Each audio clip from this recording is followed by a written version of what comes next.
এতিয়া ৰাতিপুৱা 7টা বাজিছে আমাৰ দেহাই অকণমান লিখি আছে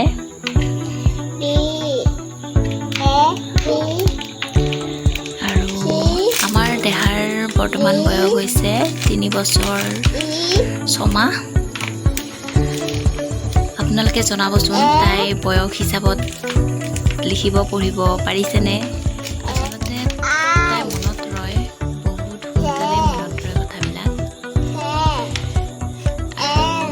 এতিয়াতো বৰ্তমান ABCDখন নোচোৱাকৈ লিখিব পৰা হৈ গৈছে আখৰবিলাক ভালকৈ লিখিবা দেখোন গুড গাৰ্ল ভালকৈ লিখিব লাগে আকৌ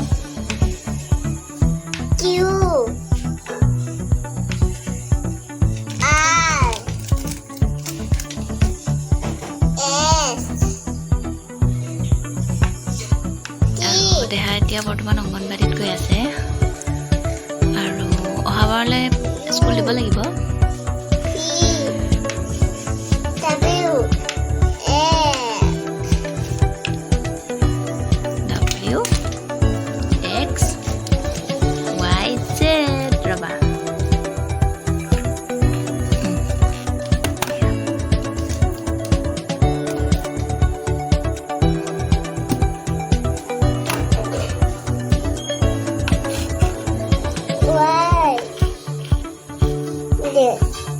Very good.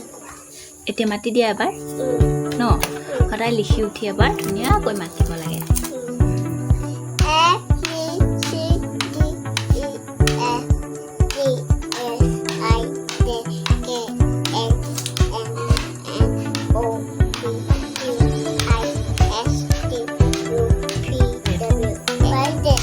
Good girl. এতিয়া কি লিখিবা আৰু দেহাক মই বৰ্তমান আখৰবিলাক দেহা অটো হোৱা নাই এনেকৈ দিব লাগিব দেই তাইক মই বৰ্তমান নিজে আস্তানি লিখাৰ পদ্ধতিটো দেখুৱাই আছোঁ মানে আগতে মই আস্তানি দিওঁ তাই ধুনীয়াকৈ সেই আছে লিখি গৈছিলে কিন্তু কি হয় তেনেকৈ লিখিলে তাই নাজানে যে কোনটো আখৰত আঁচ থাকে ওপৰত আৰু কোনটো আখৰৰ ওপৰত আঁচ নাথাকে তাই মানে বুজি নাপায় মই মুচি দিওঁ কিন্তু হ'লেও তাই মনত নাথাকে এতিয়া যেতিয়াৰ পৰাই তাই মানে এনেকৈ নিজে তাইক ওপৰত আঁচ টানি লিখাৰ পদ্ধতিটো শিকাইছোঁ তেতিয়াৰ পৰাই তাই এতিয়া মানে সম্পূৰ্ণ জনা হৈ গৈছে যে এইটো আখৰৰ ওপৰত আঁচ নাথাকে আৰু এইটোৰ ওপৰত আঁচ থাকে কথা দীঘৈটো লিখা হোৱা নাই দীঘৈটো হোৱা নাই এইটো আঁচডাল টানি লোৱাচোন আগত এনেকৈ দি লোৱা এতিয়া এনেকৈ ওপৰলৈ আনি এনেকৈ দিব লাগে হোৱা নাই হ'ল চাওঁ দিয়াচোন পেঞ্চিলটো এনেকৈ আনিবা আনি এনেকৈ দিবা তাৰপিছত এতিয়া ওপৰত এনেকৈ এতিয়া হস্তও লিখা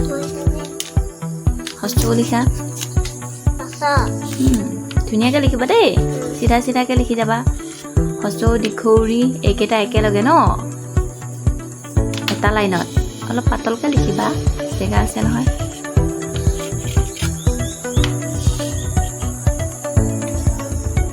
ইমান দূৰৰ পৰা নিদিয়ে শুন এনেকৈ দিয়া ইমান দূৰৰ পৰাই টানি থাকে তেনেকৈ নহয় চাওঁ দিয়াচোন মই দিওঁ দিয়া এতিয়া ৰিটো লিখা প্ৰথম অৱস্থাত তাই এনেকৈ আঁচটানি লিখোঁতে বহুতখিনিয়ে মানে আঁচবিলাক বেকা বেকি হৈ এনেকৈ গৈছিলে মানে এতিয়া বৰ্তমান বহুতখিনিয়ে চিধা হৈছে এইটো ইয়াত নহয় জান ইয়াত তলত লিখা ঐ ও এইকেইটা তলত এতিয়াতো বহুতখিনিয়ে চিধা হৈ আহিছে আৰু হয়তো এনেকৈ শিকালে পিছলেও তাই বহুতখিনি মানে সুবিধা হ'ব নমস্কাৰ মই বৰ্ণালী SL লাইফষ্টাইলৰ আন এটি ভিডিঅ'লৈ আপোনালোক সকলোকে স্বাগতম জনালোঁ আৰু এতিয়া ৰাতিপুৱা যিহেতু 7টা বাজিছে মই আগত কৈয়ে দিছোঁ আৰু এতিয়াৰ পৰাই আজি ভিডিঅ'টো আৰম্ভ কৰোঁ আচলতে সৰু পোৱালিবিলাকক ৰেগুলাৰ ৰাতিপুৱা আৰু সন্ধিয়া টাইমত আধা ঘণ্টা হ'লেও 1 ঘণ্টা হ'লেও পাৰি লওঁ আধা ঘণ্টা হ'লে মানে অকণমান শিকাব লাগে পঢ়াব লাগে নহ'লে সিহঁতে কথাটো পিটিককৈ পাহৰি দিয়ে আৰু যদি ধৰ তেনেকৈ ৰেগুলাৰ অলপমান পঢ়োৱা যায় তেতিয়াহ'লে নিশ্চয় সিহঁতৰ বহুত সোনকালে মনত থাকি যায় আৰু আমাৰ দেহাকো মই কেতিয়াবা হয়তো নোৱাৰোঁ দেচোন পঢ়ুৱাবলৈ কিন্তু প্ৰায় চেষ্টা কৰোঁ মই অকণমান হ'লেও পঢ়ুৱাবলৈ আৰু তাইও বৰ্তমান এতিয়া বহুতখিনিয়ে পৰা হৈ গৈছে এবাৰ 3 1 আৰু 3 দিয়া 13 1 আৰু 3 আৰু বহুতখিনি এতিয়া পৰা হৈ গৈছে তাৰপিছত ৰবা তুমি লিখি থাকাচোন দেই তাৰপিছত 14 1 আৰু 4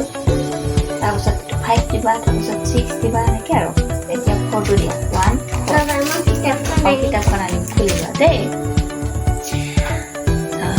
মনত বহুতখিনি মনতে থাকি গৈছে তাই এতিয়া বাৰু প্ৰথম অৱস্থাটো বহুত টান আছিলে শিকাবলৈ মনত নৰয় আখৰৰ হ্ৰাসবিলাক নাহে কিন্তু বহুত কম দিনৰ ভিতৰতে এতিয়া বৰ্তমান তাই নোচোৱাকৈ লিখিব পৰা হৈ গৈছে কিন্তু ক খনৰ মাজত 3-4টামান আখৰ অলপমান ভুল হয় তো বাকীখিনি সম্পূৰ্ণ আহি গৈছে আৰু এইটো আস্তানি লিখাটো মই যিহেতু তাইক এনেকৈ শিকাই আছোঁ আস্তানি লিখাটো এতিয়া মানে জানিছে যে আজবিলাক চিধা কৰিব লাগে চিধা হ'ব লাগে এনেকৈ জানিছে আৰু আখৰবিলাকো বৰ্তমান ভালেই পিছলৈ কি হয় নাজানো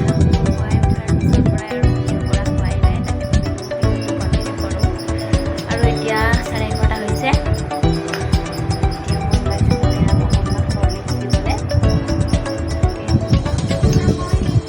আৰু অকণমান দিয়া তুমি দিয়া অকণমান দিয়া এইখিনি সময়ত হৰলিক্স দিয়া হয় হ'ব দে হা আৰু বেছি নিদিবা দেই হৰলিক্সখিনি খুৱাই থৈ যাব লাগিব ভাত বনাবলৈ মিষ্টাৰো অলপ সোনকালে আহিব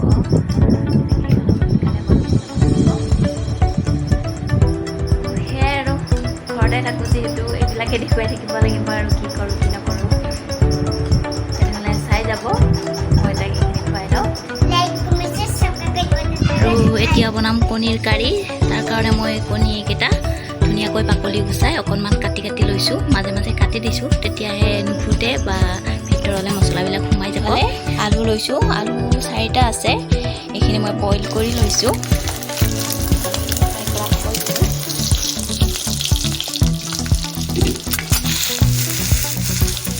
আৰু এতিয়া দিম মই ইয়াত হালধি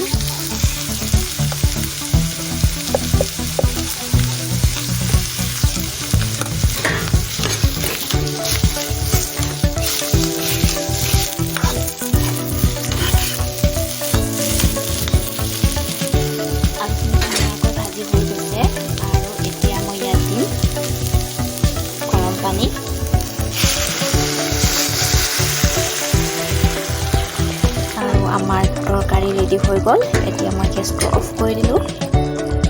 এইফালে আমাৰ দালিখিনিও প্ৰায় হৈ গ'ল এইফালে মই বেঙেনা ফ্ৰাই আৰু নৰসিংহৰ পৰা কেইটামানো বনাই ল'লোঁ পানী খাই মেলি অকণমান শুনিও পিছে ইমান গৰম টোপনি নাহে আৰু এতিয়া সময় হৈছে 5:30 মানে হ'ল এতিয়া ভাবিছোঁ জলকীয়া কেইটামান আছিলে শুকান জলকীয়া এতিয়া সেইখিনি কিবা এটা কৰোঁ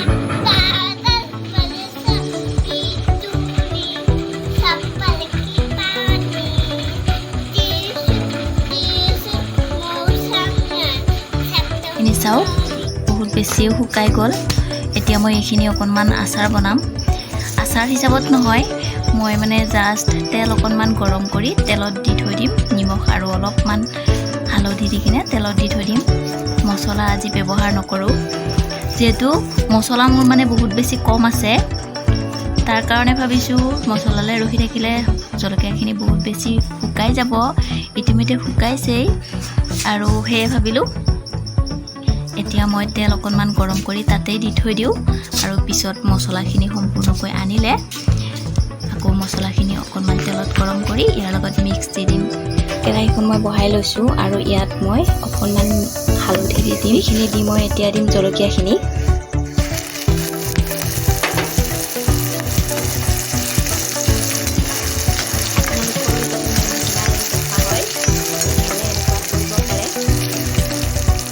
এইখিনি কিছু সময়ৰ কাৰণে ঠাণ্ডা হ'বলৈ দিম আৰু ঠাণ্ডা হোৱাৰ পিছত চিচাৰ টেমা এটাত ধুনীয়াকৈ ভৰাই থৈ দিম। মোৰ নিচিনা যদি এই একেই দশা হয় আপোনালোকৰো, মানে আচাৰ বনাবলৈ ওলাইছে কিন্তু মছলাৰ পৰিমাণটো কমি আছে বা মছলা নাই, এনেকুৱা যদি হয় তেনেহ'লে এনেকুৱাই কৰিব। মানে বস্তুখিনি যাতে বেয়া হৈ নাযায় তাৰ কাৰণে অলপমান তেল গৰম কৰি তেলত দি থৈ দিব। পিছত মছলাখিনি আনাৰ পিছত আকৌ তেল অকণমান গৰম কৰি সেই তেলত মছলাখিনি দি আচাৰখিনিৰ লগত পিছত এড কৰি দিব। তেতিয়াহ'লে অলপমান বাটৰ ফালে ওলাই আহিছোঁ। আৰু আজি ভিডিঅ'টো বেছি দীঘলীয়া নকৰোঁ। যদিহে ভিডিঅ'টো চাই ভাল পালে তেনেহ'লে লাইক, কমেণ্ট, শ্বেয়াৰ আৰু ছাবস্ক্ৰাইব কৰি দিব। তেনেহ'লে আজিলৈ আহিছোঁ। Bye bye.